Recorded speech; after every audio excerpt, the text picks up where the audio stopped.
So hey guys, welcome back to another video of martial arts workout season 2 and I hope कि तुम लोग बहुत ही ज्यादा अच्छे और मजे में होगे। वीडियो में आगे बढ़ने से पहले कहना चाहूंगी कि अगर इससे पहले के एपिसोड अभी तक चेकआउट नहीं किया है तो पहले जाओ और जाके उसे देख लो, वरना यहाँ तुम्हें इस कमाल के एपिसोड में बिल्कुल भी मजा नहीं आने वाला। और अगर तुमने देख लिया है तो लाइक किसी देर के आज के इस वीडियो को शुरू करते हैं, लेकिन इससे पहले प्रीवियस एपिसोड को थोड़ा सा जान लेते हैं। सो होमीज, जैसा कि हमने लास्ट एपिसोड में देखा था जहाँ पे चू फेंग और जो मिस ज़ीलिंग थे ये लोग यहाँ पे स्कॉर्पियो के पास से न सिर्फ उस आशुरा ब्लेड को ले लेते हैं बल्कि मिस ज़ीलिंग को तो यहाँ फैंटम साउंड बेल भी मिल जाता है, जिसके जरिए से ये लोग यहाँ मौजूद सभी लोगों को बहुत बुरी तरीके से मजा चुकाते हैं। और फिर जब ये लोग उस केव से बाहर निकल के अपने अपने रास्ते जाने लगते हैं तभी इन्हें यहाँ यंग प्रिंस बहुत बुरी हालत में नजर आता है। अब इससे पहले कि मिस ज़ीलिंग उस मिस्टीरियस पर्सन के पीछे जाती तभी चुफेंग कहने लगता है कि हमें हर हाल में पहले जियांग वूशेंग को हील करना ही होगा। इसी के साथ ये लोग उसे हील करके उसे होश में लाना शुरू कर देते हैं। और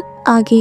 हमारे इस एपिसोड के स्टार्टिंग में हम यहाँ पे चू फेंग को देखते हैं जो कि फिलहाल अपने ब्रेक थ्रू में लगा हुआ था और लगातार कल्टीवेट किए जा रहा था, जहाँ हमें बताया जाता है कि चू फेंग जो कि अज़ोर ड्रैगन सेक्ट से बिलोंग करता है और फिलहाल के लिए इसका जो कल्टीवेशन लेवल है वो मिस्टिक मार्शल के 7th लेवल पे है। अब कल्टीवेट के दौरान वो यहाँ पर जियांग वूशेंग के बारे में ही तब से वो सोचे जा रहा था कि आखिर अब उसे क्या करना चाहिए, और तो और उसने उस मिस्टीरियस से बंदे का सामना भी किया। अब चू फेंग कंफ्यूज था कि आखिर वो आगे करे तो करे क्या, लेकिन फिलहाल के लिए वो कुछ भी रेकलेसली एक्ट तो नहीं कर सकता था, इसलिए वो डिसाइड करता है कि उसे पहले यहाँ से निकलना होगा। तभी क्वीन उसके अंदर से बताने लगती है कि चू फेंग वो फॉर्मेशन पूरी तरीके से रेडी हो चुका है। अब जैसे ही क्वीन का सिग्नल चू फेंग पाता है तो वो भी हैंड साइंस को बनाते हुए उस फॉर्मेशन का यूज करना शुरू कर देता है, जहाँ उसने अपने उसी ब्लेड का भी यूज किया था, यानी कि आशुरा एक्स के जरिए से ही उसने यहाँ पर इस फॉर्मेशन को एक्टिवेट किया। और अब हम देखते हैं कि उसके अंदर उस एक्स के जरिए से जितनी भी इविल एनर्जी थी वो यहाँ पर इसके रेडियंस को बहुत ही अच्छे से क्लियर करती जाती है, जिसके चलते उसकी पावर बहुत ही स्मूथली फ्लो करने लगता है। फाइनली हम देखते हैं कि चू फेंग पहले से बेटर फील करने लगता है, यहाँ तक कि उसकी जो मेंटल पावर है वो भी काफी ज्यादा स्ट्रॉन्ग बन जाती है। और उसके हाथ पर हम एक सील को भी देख पाते हैं, यानी कि एक मार्क को, जो देखकर चू फेंग भी काफी ज्यादा खुश था। कहने लगता है कि क्वीन तुमने देखा ना मेरी मेंटल पावर पहले से कितनी ज्यादा स्ट्रॉन्ग हो चुकी है। जिस पे क्वीन कहने लगती है कि इतना ज्यादा खुश होने की जरूरत नहीं है, ठीक है, अगर तुम उस डीमन एप किंग को रेस्क्यू करना चाहते हो, साथ ही मिस सूरो और सुमेई को भी अवेकन करना चाहते हो, तो तुम्हें जल्द से जल्द ब्लू रोब स्प्लिट मास्टर में एडवांस करना ही होगा, समझ रहे हो ना। तो उसके रास्ते में ये बहुत ही छोटी अचीवमेंट है, तुम्हें अपनी जो मेंटल पावर है इसे बहुत बहुत बहुत ज्यादा इंक्रीज करना होगा, और रही बात तुम्हारी कल्टीवेशन रियलम की, इसे भी बहुत ज्यादा बढ़ाना होगा। जिस पे चू फेंग कंफ्यूज था, जिस पे वो बताने लगती है कि हाँ बिल्कुल तुम्हें हेवन मार्शल रियलम पे हर हाल में पहुंचना होगा, लेकिन वो जो डिवाइन लाइटनिंग है उसके जरिए से अगर तुम आगे बढ़ना चाहो तो तुम्हें बस से जल्द मिस्टिक मार्शल रियलम पे पहुंचना होगा, वो भी उसके 8th लेवल पे। अब चू फेंग के कॉन्शियसनेस में ये दोनों बात कर ही रहे होते हैं कि तभी अचानक से यहाँ पर कोई गेट तोड़ के अंदर आ जाता है, जिसके चलते चू फेंग यहाँ पे इनके सामने आके खड़ा हो जाता है, जहाँ हम देखते हैं कि ये लोग बेसिकली वो जो घोस्ट एक्स था, यानी कि वो जो आशुरा एक्स था, इसे लेने के लिए आए थे। और बेशर्मी के साथ कहने लगते हैं कि लड़के चुपचाप उस घोस्ट एक्स को हमारे हवाले कर दो। जिस पे चू फेंग कहने लगता है कि मिस्टर जी, आपको नहीं लगता कि आप कुछ ज्यादा ही उतावले हो रहे हो। जो सुनकर यहाँ मिस्टर जी को गुस्सा आता है और वो इमीडिएटली चू फेंग के ऊपर हमला कर देता है, लेकिन तभी यहाँ स्प्लिट गिल्ड का वाइस मास्टर आते साथ अपनी शील्ड को एक्टिवेट करके उसकी जान बचा लेता है, जिसके चलते मिस्टर जी को पीछे हटना पड़ता है। और तभी स्प्लिट गिल्ड के कुछ और मेंबर्स भी यहाँ चू फेंग को बचाने के लिए आ जाते हैं, जिसके बाद वाइस मास्टर मिस्टर जी से कहने लगता है कि तुम्हें थोड़ा सोचना चाहिए कि आखिर तुम्हें जूनियर के साथ कर क्या रहे हो, ये बिल्कुल भी तुम्हें शोभा नहीं देता। जिस पर मिस्टर जी कहने लगता है कि स्प्लिट गिल्ड तुम्हें इसकी कीमत तो चुकानी पड़ेगी। ये कहते हुए वो अपनी पावर को अनलीश करते हुए आगे की ओर बढ़ने लगता है, जहाँ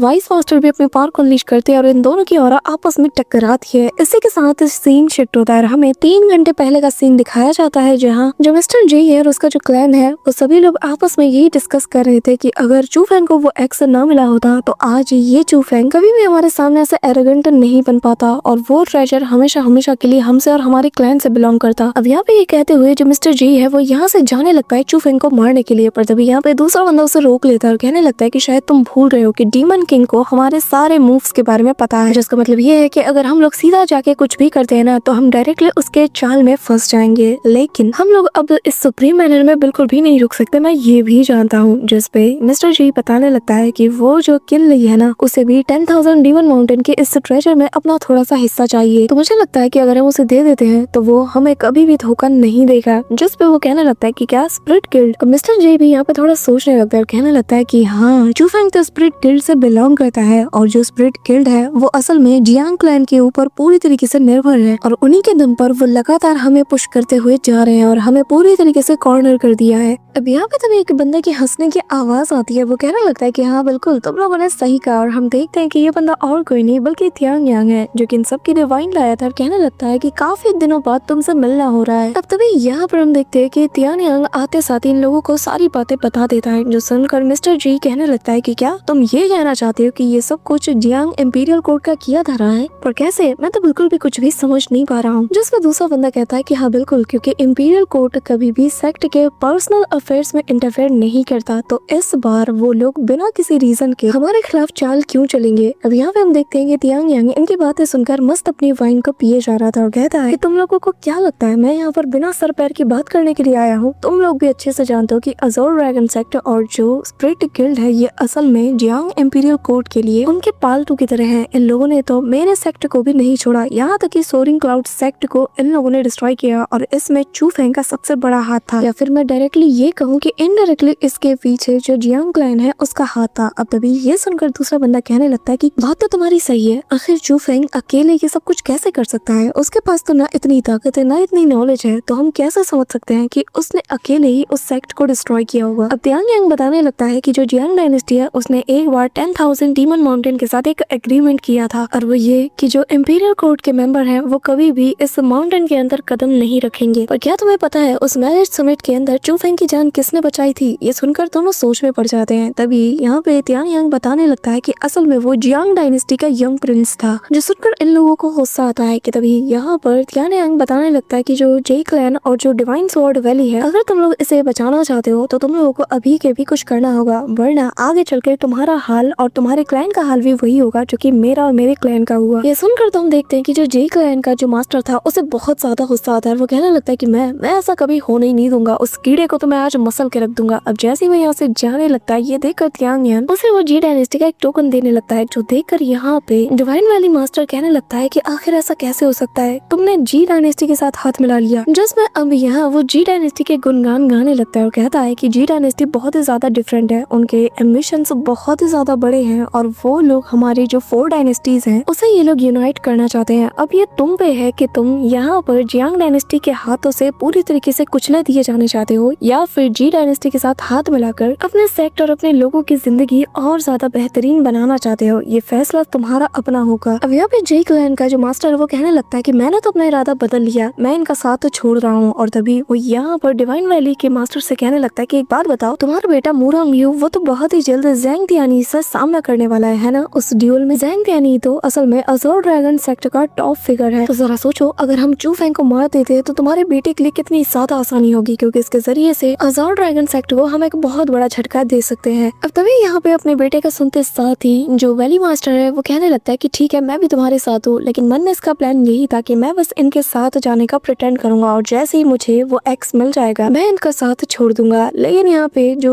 थियांग यांग है वो तो जानता है कि इसने तो बस इन लोगों को लालच दिया है, वो मन में कहता है कि तुम लोग चाहे जितना मर्जी सोच लो, तुम लोग मेरे गेम का हिस्सा बन चुके हो। तभी यहाँ पे मैं प्रेजेंट टाइम का सीन दिखाया जाता है, जहाँ पे हम देखते हैं कि स्पिरिट गिल्ड का वाइस मास्टर और यहाँ पे मिस्टर जी दोनों अपनी ऑरा को रिलीज कर रहे थे, लेकिन तभी यहाँ पर जो एल्डर किन है वो इन्हें रोकने के लिए आ जाते हैं और एल्डर किन को देखते साथ यहाँ पे मिस्टर जी कहने लगता है कि आखिर तुम्हारी हिम्मत कैसे हुई? जिस पे यहाँ पे मिस्टर किन कहने लगते हैं कि तुम्हें शर्म नहीं आती, तो मेरे इस मैनर के अंदर ही मेरे रूल्स के खिलाफ जाके एक्ट कर रहे हो और तुम्हें जरा भी शर्म नहीं आ रही और मेरे सामने ऐसे डिसरिस्पेक्टफुली पेश आ रहे हो। यहाँ पे मिस्टर जे की तो सटक चुकी थी, वो कहने लगता है कि अपनी बकवास बंद करो। कि तभी चू फेंग कहने लगता है कि अगर तुम्हें ये घोस्ट एक्स चाहिए तो बदले में मेरे साथ तुम मिस्टिक बीट्स के साथ ट्रेड करो। अब यहाँ पे ये सुनना ही था कि वैली मास्टर आगे आता है और कहने लगता है कि शांत हो जाओ मैं बात करता हूँ। और तभी वो कहने लगता है कि बताओ आखिर तुम्हें कितना चाहिए। अभी यहाँ पे चू फेंग अपनी एक फिंगर को ऊपर करता है, लगता है कि क्या तुम्हें 1000 चाहिए? जिस पे जो मिस्टर जे है कि ये मत कहना कि तुम्हें 1 लाख मिस्टिक बीस्ट चाहिए। जिस पे चू फेंग कहने लगता है कि अरे नहीं ये तो बहुत कम है, मुझे तो असल में 10 लाख मिस्टिक बीट्स चाहिए, वो भी अभी के अभी। अब यहाँ पे ये सुनकर वो लोग कहने लगते हैं कि क्या बकवास है, इतना तुम कभी नहीं दे सकते। कि तभी यहाँ पे चू फेंग कहने लगता है कि तुम लोगों को शायद पता नहीं कि ये एक बाउंड आर्टिफैक्ट है और इसकी ओनरशिप को ट्रांसफर करना एक हाथ को कुर्बान करने जैसा है। और 1 मिलियन मिस्टिक बीट्स यानी कि 10 लाख मिस्टिक बीट्स मैंने क्या गलत मांगा है, ये तो मेरे एक हाथ के लिए काफी होगा ना। अब यहाँ पे ये सुनते साथ ही वो दोनों मन ही मन कहने लगते कि हाँ प्लान तो बहुत ही अच्छा है। अब तभी हम मिस्टर किन को देखते हैं जो कि मन में कहता है कि यार ये लड़का तो बहुत शातिर है। तभी वो कहने लगता है कि ठीक है अगर तुम लोग शांति से इस मैटर को सॉल्व करते हो तो मुझे कोई कोई मसला नहीं। अब तभी यहाँ पे हम देखते हैं कि वैली मास्टर आगे आता है और ये दोनों कहने लगते हैं कि हाँ, हमें तुम्हारा ऑफर मंजूर है, लेकिन एक साथ 1 मिलियन मिस्टिक बीट्स को यहाँ पे दे पाना और एक साथ गैदर कर पाना ये एक बहुत बड़ी चुनौती है। जिसमें चूफेंग कहने लगता है कि मैं तुम्हें एक दिन का टाइम देता हूँ, मुझे एग्जैक्टली 1 मिलियन मिस्टिक बीट्स मेरे हाथों में चाहिए, जिसके बाद ये आर्टिफैक्ट तुम्हारा हो जाएगा। अब तभी हम यहाँ पर एक बंदे को देखते हैं जो कि चुपचाप इन सब की बातें सुन लेता है। अब तभी हम देखते हैं कि यहाँ पर ऑलमोस्ट एक दिन का टाइम बीत जाता है और ये लोग बाहर इंतजार कर रहे थे और कहने लगते हैं कि आखिर ये लड़का इतना टाइम क्यों लगा रहा। जिसमें यहाँ पे जो डिवाइन वैली मास्टर है वो कहने लगता है कि चिंता मत करो, ये लड़का यहाँ से भाग के कहीं नहीं जा सकता, वैसे भी एक बार वो आर्टिफैक्ट मेरे बेटे को मिल जाए ना तो जो ज़ैंग तियानी है उससे तो मेरा बेटा मसल के रख देगा। अब तभी सीन शिफ्ट होता है और हमें सुप्रीम मैनर के बैम्बू फॉरेस्ट का सीन दिखाया जाता है, जहाँ पे हम दो लोगों को फाइट करता हुआ देख पाते हैं, जिनमें से एक का नाम था ज़ैंग तियानी और दूसरा बंदा कहने लगता है कि ज़ैंग तियानी, आज तुम्हारी जिंदगी और ये जो 9 प्रोविंसेस में नंबर 1 का जो टाइटल है ये दोनों मेरा होगा। अब ज़ैंग तियानी के ऊपर वो बंदा तेज तनातन अटैक पे अटैक किया जा रहा था और ये वही डिवाइन वैली लॉर्ड के मास्टर का बेटा है जो कि इस वक्त ज़ैंग तियानी से फाइट करने में बिजी है।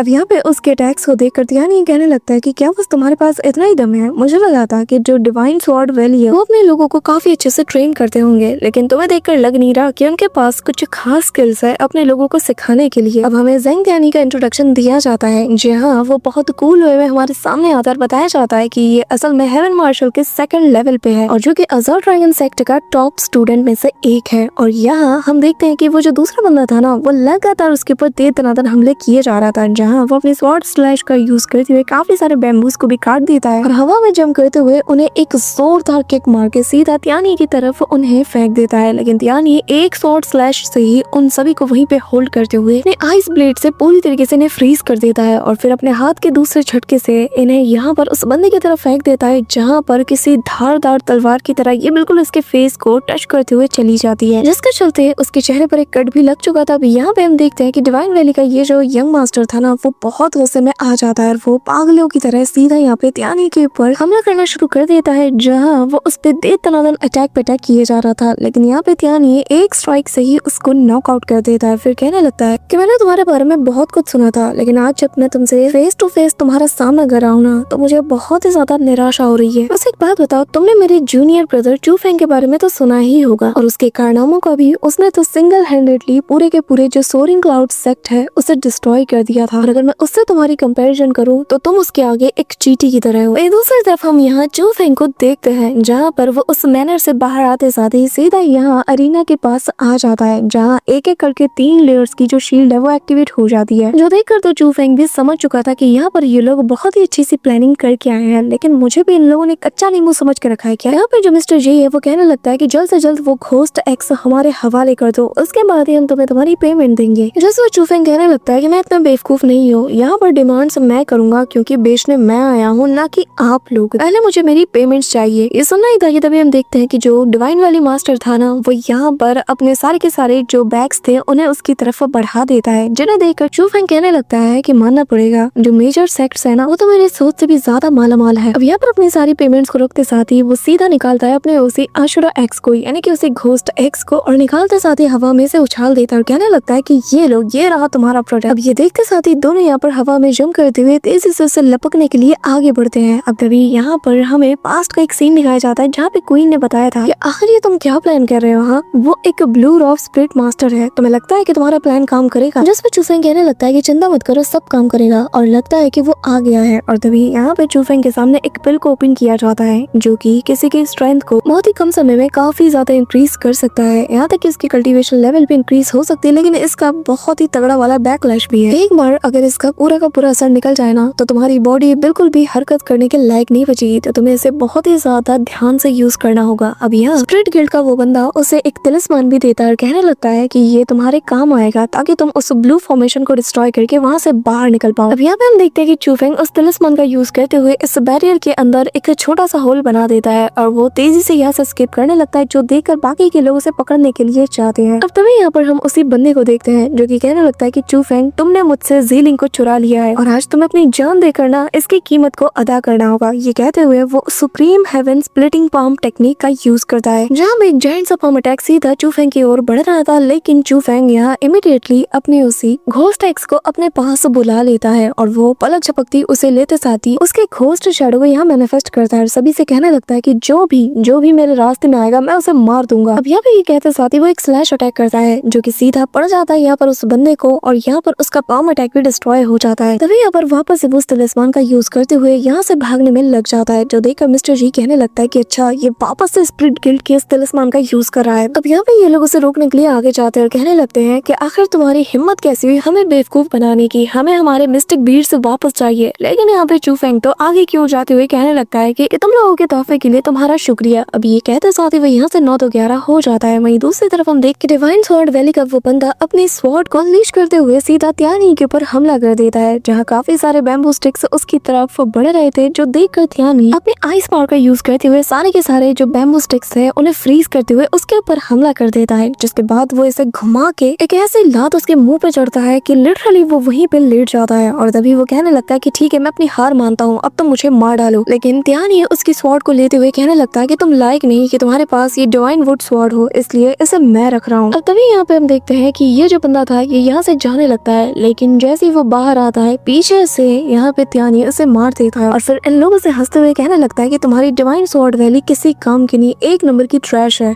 अब हम चूफेंग को देखते हैं जो कि तेजी से यहाँ से निकल जाता है और यहाँ क्वीन बताने लगती है कि यार मुफ्त में तुम्हें इतनी सारी चीजें मिल गई। हाँ, किसने सोचा होगा कि ये दोनों इतने बड़े वाले ढक्कन होंगे। इस दौरान चूफेंग फील कर पाता है कि उसे बैकलैश हिट हो रहे हैं और तभी वो कहने लगता है कि मुझे कोई सेफ जगह ढूंढनी होगी। अब तभी यहाँ पे चूफेंग के ऊपर पीछे से हमला हो जाता है, जैसे तैसे वो खुद को बचा लेता है और तभी चूफेंग अपने आसपास एक बैरियर को बनाते हुए कहने लगता है कि आखिर वो कौन है जो कि घात लगा के मुझ पे हमला कर रहा है। जिसपे एक ओल्ड मैन कहने लगता है कि तुम मेरे क्लैन के साथ बार बार उलझ रहे हो और बार बार उनके साथ खेल रहे हो, तुम्हें क्या लगता है कि मैं तुम्हें जाने दूंगा। अब तभी हमें पता चलता है कि ये असल में जो जे क्लैन है उसका एल्डर चीफ है, जिसे देखकर चूफेंग भी उसे रिकॉग्नाइज कर लेता है। यहाँ पे चूफेंग समझ आता है कि वो जो पिल का जो बैकलैश है वो ऑलरेडी उसे हिट होना शुरू हो चुका है, यानी कि वो ज्यादा देर तक इससे हेड ऑन हेड की फाइट नहीं कर सकता। अब यहाँ से वो भागने लगता है, लेकिन वो तो उसके बैरियर को तोड़ते साथ ही चूफेंग के ऊपर दे तनातन हमला करने लगता है और कहता है कि आज तुम नहीं बचने वाले और मैं तुमसे मेरा वो जो घोस्ट एक्स है और वो जो मिस्टिक बीट्स है उन सभी को लेके रहूंगा। अब क्वीन भी कहने लगती है कि चूफेंग तुम इससे बैटल नहीं कर सकते, तुम दोनों के बीच में जो कल्टीवेशन गैप है ये बहुत ज्यादा है। अब तभी यहाँ पे चूफेंग उसे कहने लगता है कि क्वीन क्या तुम जो आर्टिफैक्ट है स्काई पियर्सिंग फॉर्मेशन उसे रेप्लिकेट कर सकती हो। जिस पर वो कहने लगती है कि मैं कर तो सकती हूँ, लेकिन ये फॉर्मेशन बहुत ही ज्यादा एनर्जी को ड्रेन करता है और जिसके लिए मुझे फिलहाल के लिए थोड़ा टाइम चाहिए क्योंकि मेरे पास स्पिरिचुअल एनर्जी इनफ नहीं है। तभी यहाँ पे चूफेंग सामने एक बहुत बड़ी सी चट्टान के अंदर मौजूद उस केव के अंदर चला जाता है, जैसे देखते साथ ही जे क्लैन का ये जो चीफ एल्डर था वो अपने वेपन को बड़ा करते हुए सीधा उसके ऊपर हमला कर देता है और इस केव को ही पूरा डिस्ट्रॉय करने लगता है। लेकिन चूफेंग जो कि तेजी से भाग रहा था, तभी यहाँ पे क्वीन कहती है कि चूफेंग वो फॉर्मेशन रेडी हो चुका है। अगले ही पल वो यहाँ पे हवा में जंप करते साथ ही उस फॉर्मेशन को एक्टिवेट कर देता है, जिसे देखते साथ ही जो चीफ एल्डर है उसे याद आ जाता है कि यार इसके जरिए से तो लोगों की मेंटल पावर को पूरी तरीके से ड्रेन कर लिया जाता है। तभी चूफेंग कहने लगता है कि क्या हुआ, थोड़ी फेमिलियर सी वाइब आ रही होगी ना, तुम्हें तो पता ही होगा कि ये क्या है। जिस पे वो कहने लगता है कि इसके अंदर तुम भी मारे जाओगे। जिस पे वो कहता है कि ये मेरा आर्टिफैक्ट है, ये मेरा कुछ भी नहीं बिगाड़ सकता। यहाँ पे चीफ एल्डर समझ आता है कि चूफेंग बहुत ज्यादा चालाक है और अगले ही पल वो जो घोंसली फिगर्स थी वो एक एक करके इसके ऊपर हमला कर देती है। यहाँ पे हम देखते हैं कि ये बंदा जैसे तैसे करके बैरियर को तोड़ना चाहता था। वहीं दूसरी तरफ चूफेंग की भी हालत बिगड़ रही थी, तो वो उसे वहीं पे छोड़कर यहाँ पे एक सेफ जगह पे पहुंच जाता है। लेकिन यहाँ पे उसका ये जो फेक फॉर्मेशन की जो ट्रिक थी ना वो बहुत ही ज्यादा काम कर जाती है, जिसके चलते वो जो बंदा था यानी कि चीफ एल्डर वो यहाँ से 9 तो 11 हो चुका था। और यहाँ जैसे ही वो एक केव के पास आता है ना, तो तभी चूफेंग को अपने पीछे कुछ फील होता है। लेकिन जैसे ही वो अपने उस एक्स को तानता है तो हम देखते हैं कि ये और कोई नहीं बल्कि ज़ीलिंग का ग्रैंडफादर है। वो कहने लगता है कि क्या बात है, तुमने बहुत अच्छा काम किया है और जियांग रूशेंग को हमने बहुत अच्छे से डिलीवर कर दिया है उसके घर पे। जिस पर चूफेंग उसका शुक्रिया अदा करता है। वो कहने लगता है कि वैसे एक बात बताओ, तुम्हारा ये जो फॉर्मेशन है ना ये बहुत ही कमाल का है, क्या तुम मेरे लिए एक बना सकते हो? मुझे इसके साथ खेलने में बड़ा मजा आएगा। ये कहते हुए वो उसके पीठ पे मारता है और यहाँ पे चूफेंग कहने लगता है कि जिन क्लैन तो मुझे नहीं मार पाया, लेकिन मुझे लगता है कि अगर आप मुझे ऐसे पीछे से मारते रहे ना तो फिर मैं जरूर मर जाऊंगा। ये सुनकर वो ओल्ड मैन हंसता है और फिर उसके ऊपर एक हीलिंग तलिस्मान को लगाते हुए कहने लगता है कि तुम जल्द से जल्द खुद को हील कर लो, क्योंकि मेरी जो ग्रैंड डॉटर है ना ज़ीलिंग, मैं उसे तुम्हारे हवाले सौंप रहा हूँ क्योंकि मुझे कुछ अर्जेंट चीजें हैं जिन्हें के निपटाना है और तब तक तुम्हें ज़ीलिंग का ख्याल रखना है। ये कहते हुए वो यहाँ से फुर हो जाता है, जो देख कर यहाँ पे चूफेंग कहने लगता है कि यार फिर से वो नहीं, पर खैर छोड़ो, मुझे सबसे पहले खुद को हील करना होगा। इस दौरान हम एक मिस्टीरियस पर्सन को देखते हैं जो कि प्रोबेबली जो त्यान यांग है वही होगा, जो कि यहाँ पर चूफेंग के ऊपर नजर रखे हुए था। वहीं दूसरी तरफ हम ज़ीलिंग को देखते हैं जहाँ पर उसने फाइनली ब्रेक थ्रू कर लिया और अब वो हेवनली मार्शल के फर्स्ट लेवल पर ब्रेक थ्रू कर चुकी है। और वो कहने लगती है कि शुक्र है कि चू फेंग ने मुझे उस 9 टायर टेक्निक को दिया जिसके चलते मैं इजीली इतनी जल्दी ब्रेक थ्रू कर पाई। ये कहते हुए वो एक कमाल का स्लैश अटैक करती है। वहीं दूसरी तरफ सीन शिफ्ट होता है और हमें जी फैमिली मेंशन का सीन दिखाया जाता है जो कि ईस्टर्न सी में मौजूद है, जहाँ पे हम जी फैमिली के हेड को देख पाते हैं। जैसे कि